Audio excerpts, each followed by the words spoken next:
Welcome back. The Industrial Development Corporation says it's committed to injecting 100 billion rand into the economy by 2020. Despite the slowdown in South Africa, the IDC, as state-owned, it provides loans to businesses and individuals that align with South Africa's developmental goals. It reported a fall in loan approvals today and only moderate financial gains for the financial year that ended in March. The corporation's chief executive, Geoffrey Qhena, says the 1% profit increase is reflective of the slower domestic economy. He says many key investments did not perform well. He spoke to SABC reporter Liabo Setho earlier today. We've seen some of our investments, two key ones, posting relatively modest results, not showing the profit. So that is also indicated into that. But it's an environment which, as the IDC, we've experienced. But that's why then you have development finance institutions like the IDC to come in during that time when times are tough, to come and play what is called a counter-cyclical role, which is a role when the cycle is going down, you come in and put in some intervention so that you can try and prop it up. I know that as the IDC, your core focus is industrialization. You fund such projects. But I know that in one of the sectors that you are most prominent in is the manufacturing sector. But we know that that sector has not been doing very well. Do you find discrepancies in the number of projects that you find relative to the ones that stay afloat in that sector? Well, I think your observation is fair, that the manufacturing sector has been finding it difficult to create jobs. And in some instances, they've actually lost some jobs. That's why then entities like the IDC should come in to say, how can we play a role to ensure that we increase the level of activity in the manufacturing sector? Which is why when you look at our numbers, that's an area which we've grown much more.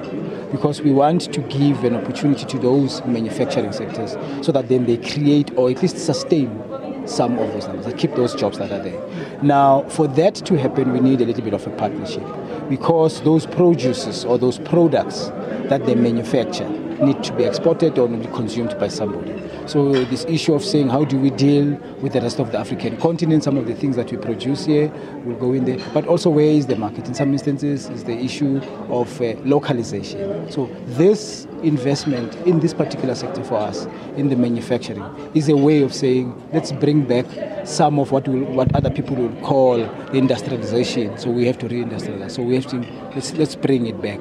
That is why we're looking at it. It's not easy, because we have seen in some instances where we have our intervention has helped save some of those jobs which potentially would have been lost. We've seen those in some of the textile sectors.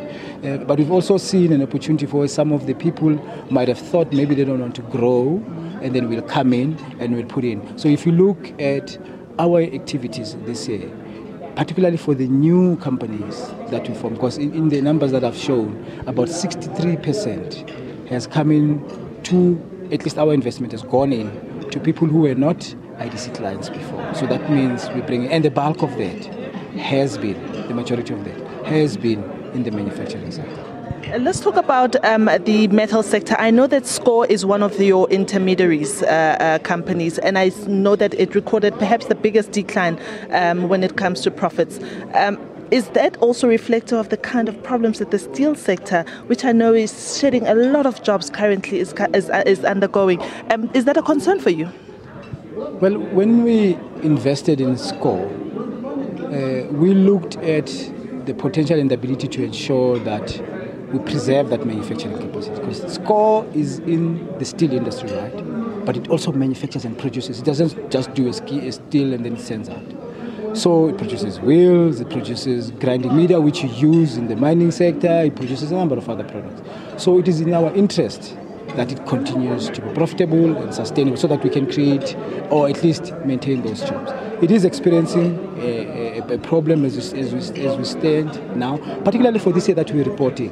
Because if you look at that, for close to about 4 to 5 months, if you recall, in the mining sector, there was an industry that went for an extended period. So that impacted because some of their product, as I said, the grinding media, gets utilized by that. But also they went through their own industrial, as an industry. I think they lost about a month or so. But also when you look at the whole steel industry, steel industry is cyclical. But what we should not do as a country is to say because we're going through a downturn, we don't really continue to invest. Obviously, one has to do it responsibly because that is a base. We're talking about infrastructure, you need steel. So it's important that as we go through this, that we continue to do it. I mean, the minister in his speech did refer to some of the intervention that government is looking at doing to ensure that this capacity in the steel industry is maintained. Because if we do that, we lose it. By the time there's a recovery, chances are we will not have the steel. So it's important that as IDC, continue to invest. Mr. Qhena, just lastly, as South Africa, we're moving into a space where we're encouraging a lot of entrepreneurship and small business development. However, you'd find that people who are in that space find it very difficult to access finance. And when you speak of institutions like the IDC, they tend to ask, how do I get help from there? How do I approach it? Would they fund someone as a small business as small as mine? So if somebody wants a loan or wants to have an equity below 5 million, they can approach CIFA, or above that they can approach IDC. We're present in all provinces. In some instances, we even have satellite offices.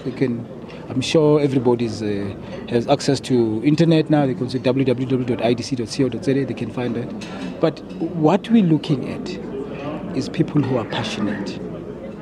Not somebody who's probably tried something, is a bit bored, and I think, let me start a business. Because in a business, you need to be passionate, you need to make a bit of sacrifices.